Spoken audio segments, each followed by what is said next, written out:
how some people are choosing to use social media is what is turning out to be very, very bad. Now, the journey of discovery, you need three things. One, it starts with family. Yes. Family is the smallest unit of society.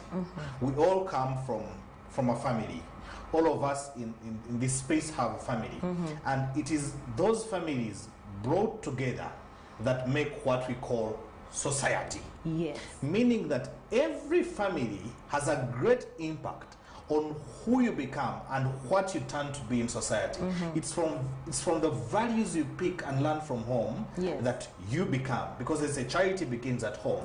If you grew up understanding that respect is very key. I come from a very traditional background where any person within the village, they meet you, and if you're misbehaving, they'll slap you. They'll put you in order. Today's society is so nuclear that your own nephew or niece can easily insult you and get away with it. Now, that's why I'm trying to say that before we get to the secondary stages of how to get back into yourself, we're going to have to tell the parents today that it has to begin from the family, because the family is the roots. The rest of us are discussing the stem and the leaves, but the family is the roots. Now, if you miss the roots, then that's where you're going to need mentorship, counseling, coaching, so that we can either think, do we uproot these roots now and start rooting you afresh? So that you're lost of the old culture, which seems to be rather destructive than being constructive. If we get done with family, then we come to the mentorship or life coaching, which we do. Now, it's good you mentioned family, because I was going to get onto that, because they say charity begins at home. Basically, everything that you teach, the foundation and the best of it should be at home. Unfortunately, in the day we're living in now, it's getting busier. The world is so busy. It's so busy. And that is everyone's excuse.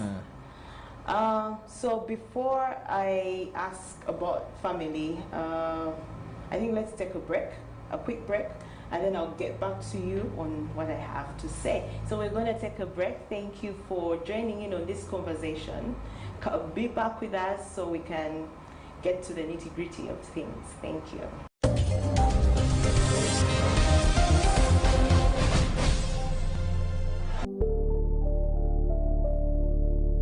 A small girl child can be a daughter, a sister, a mother, or a wife. That means at the end of the day, every girl child matters a lot in the society. Here is the show that brings back hope, courage, determination to the girls out there. Like Joe Crow says, it rains harder on people who need the sun more.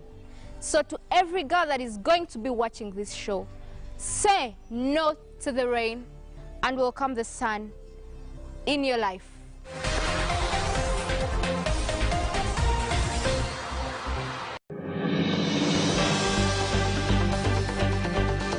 The news has literally become sucklick for what happens in Gulu, Mbale, Kampala and elsewhere is the same.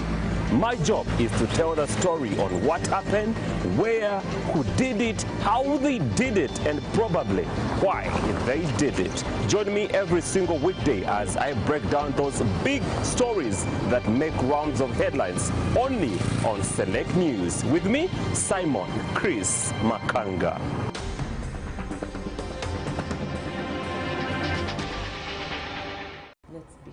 I like the whole natural thing that comes, welcome back. Before we took our break, I had talked about the next part that we're going into, which was family, which is very, very crucial. And at this point, like I was saying, charity begins at home. But we find that home these days is almost non-existent. We find that children are being raised by television, they're being raised by the nannies and helpers at home, who basically also have a very shaky foundation, because the parents have to make a living, they have to put food on the table, and they're failing to kind of find a balance.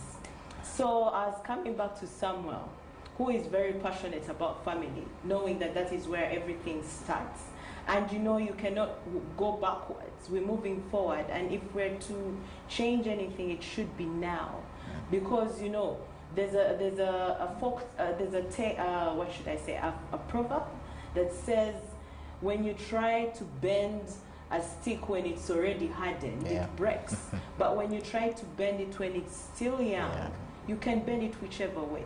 So Samuel, about family and how family, the direction that family has taken now, what do you have to say? One is that parents are being pretentious. Yes. I'll be honest with this. They are trying to make themselves busy. They are not busy. It's just that, unfortunately, the parents themselves are blown by the wind. Yes. They have no values. Yes. They have no focus. They have no vision. So now they use an excuse of, I am busy. Manuela, you have so many things you do. Probably you have a family, you have your kids, you have everything to run. Yeah. But you're here not because you have nothing to do, but you're here strictly because you're making it a priority that you want to share with the audience. Now, every time you prioritize something, then you will make time for it. Yeah. The first question is, are the parents prioritizing family? No, they are prioritizing work. But as you're going to work, who are you working for?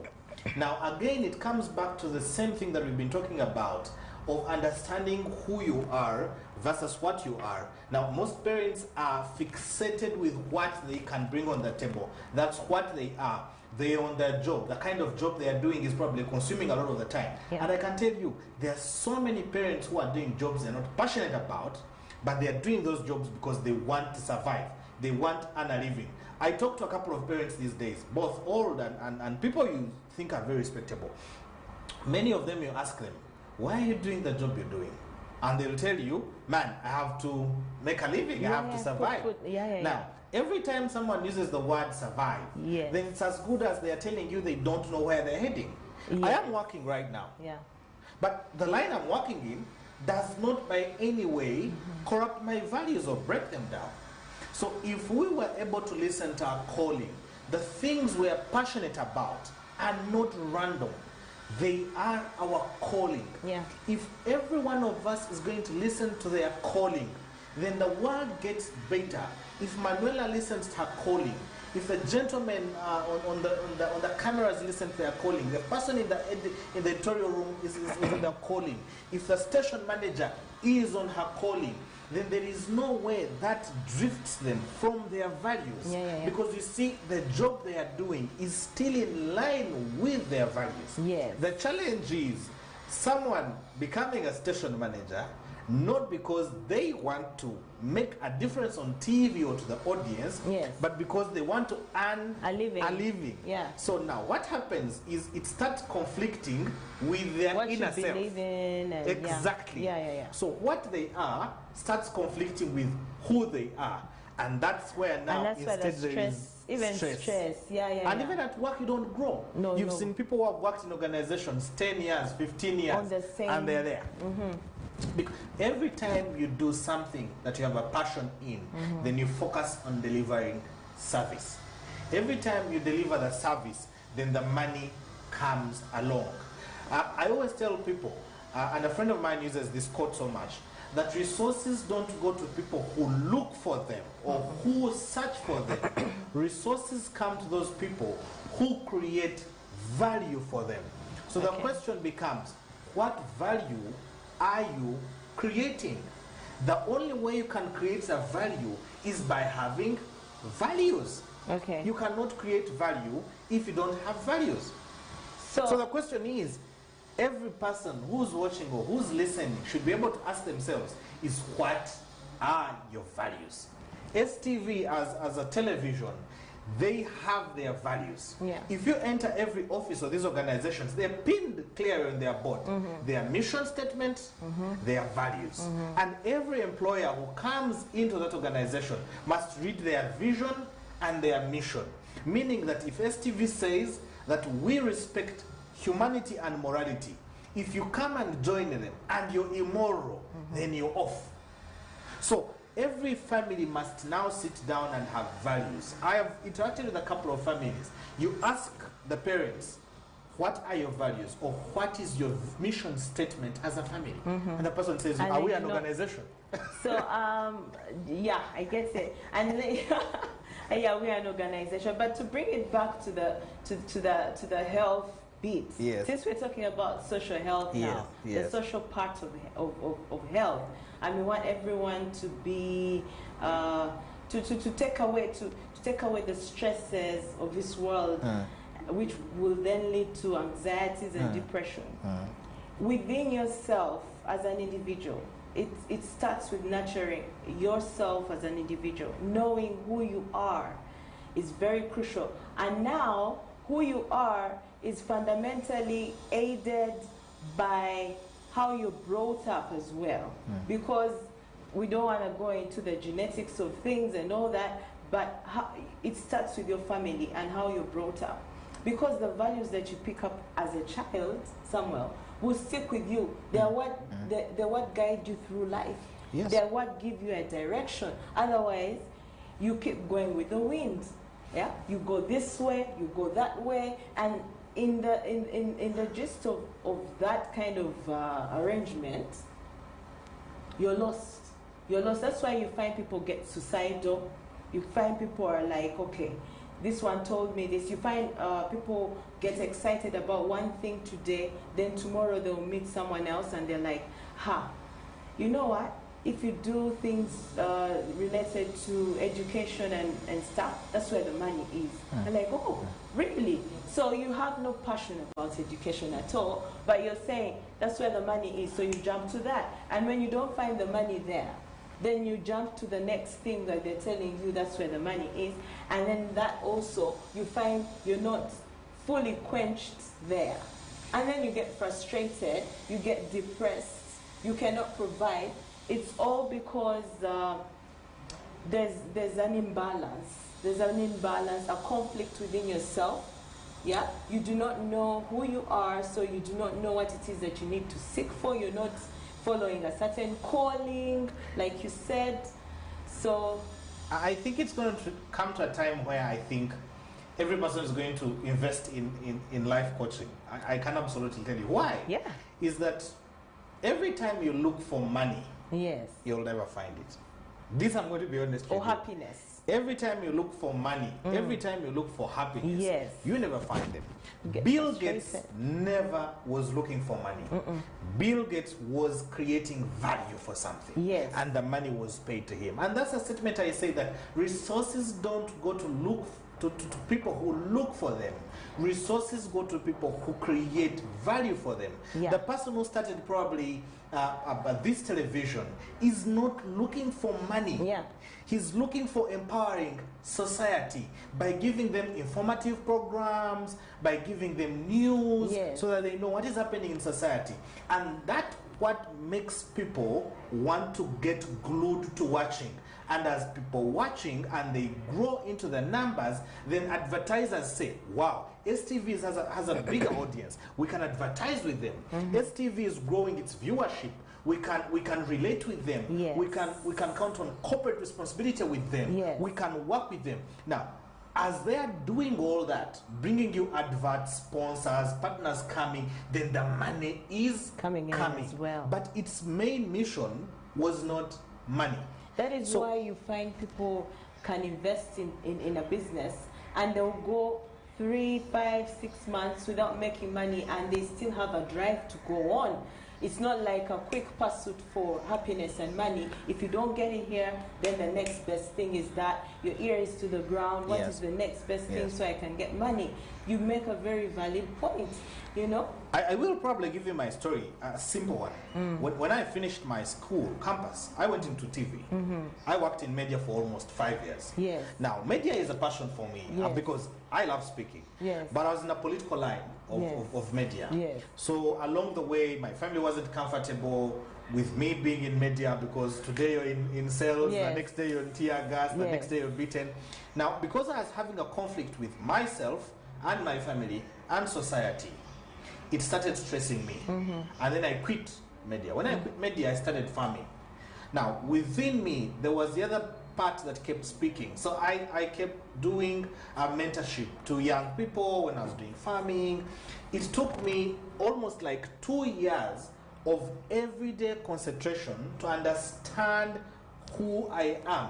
And the day I recognize that every time I'm having a conversation with people, either my age or out of my age bracket, there is a more impact I make in their lives than me appearing in things where I'm looking for money, because generally we're always working to earn a living. And there's no fulfillment there. I can tell you, when I started emceeing, I've done so many functions for free when they're not paying me. But look, either way, I've gone to a function, I've eaten, and I've met new people. Yeah. Now, for me, the social capital I need Connections. is people. Yes. So if I attend someone's function, because we get so myopic that I'm going to MC someone's function and then they are refusing to pay me, and you get pissed and you get mad. That's being myopic or looking at life in a shorter version. Life is wide, and so you need to look at it in a broader version. Now, if I go to MC a function where I'm supposed to pay 1 million, they don't pay it to me, they give me 200,000, it's okay, that's my fuel. Yes. Now, I take it because at that function, I've met 100 people who have known me. So if I do 10 functions, meeting 100 people on average, that's 1,000 people. Now 1,000 people means that my business, if I was going to get one business every day, I'll start getting 10 businesses. The money shall come. So it's going to be a focus that invest in understanding who you are. There is money in everything, as long as it is your passion. The Kipsiros, the Chiptegei. Yes. What course have they studied in running? No. Have you ever had a course about running? No. But they have followed their passion. Now they are gold medalists. They are known all over the whole world. There is nothing that cannot bring success and money as long as it's a passion and you add value to that. Oh, wow. And every day I empower people. Every day when you wake up, the only way to start understanding who you are is write down the 5 things that you're so passionate about. Yes. And how do you know that? Every day when you wake up, what are the first 5 things that are on your mind? Write them down. Is it your work? You understand? Some people work in different organizations. I'll give an example, maybe a bank. Yeah. But probably the first thing they think about is kids who didn't eat. Then they think about vulnerable people. Then finally, on number 5, they think about the bank now because it pays them. It means that their passion is not in the bank, but their passion is creating an impact on people who are vulnerable. So if you go in that society and create an impact, the value is felt and people will look for you to partner with you. What are the things that annoy you most? People take anger or negativity as bad. Negativity is very good. The things that annoy me most are the things that I'm very passionate about. If you're a very clean person, you'll get so much annoyed with when people you who are find dirty. untidiness. Yes. Now that means that if you want to take away being annoyed, then start making everything tidy. Now people will recognize that you're making things tidy, and that's when they'll come and start giving you business. Do you know there are people in this world surviving by organizing people's houses? Yes. There are people who are paid. Whereby, There are people who are paid to come to your house, organize it, tell you the interior should be like this. And that's a passion. So anything that you're passionate about, you can create value out of it. And when you create value, money shall always absolutely come. But when you chase the money, you'll die looking for it. Samuel, I know this talk can go on and on and on, and it was getting deeper and more interesting. I'm sure we're going to have you here once again with us. I'm so grateful that you're here. We have tackled the social bit. Okay, when we speak health, most people think about the physical, and most recently the mental, because there's been bells on the mental and lots of light shone on that, though not enough, not quite enough. Today we've tackled the social. So we have to strike a balance in most cases in order to be really, really healthy and to maintain a very healthy, an all-round health status, should I say. If I could chip in as you close, yes, is that some people who are claiming that they have mental illnesses or even some diseases are actually as a result of not being able to manage your social and mental faculty. Yes. So some ailments, there are people who get sick and they simply tell them, go home and be on bed rest. Or have someone to talk to. That's yes. where there are people like life coaches, that's where there are people like psychiatrists, that's where there are people like counselors that you can go speak to. And just, you'll be amazed just having someone listen to you. That shows you how funny this the world we're living in is now. We have no people that can spare you 5 minutes to listen to what you have to say to them. So I'd like to thank you all for joining us today. It has been very informative, and I hope that you picked up on it. You could check in with us on our social media handles, which are going to be highlighted on the screen. And stay healthy is all that I will leave you with today. Thank you.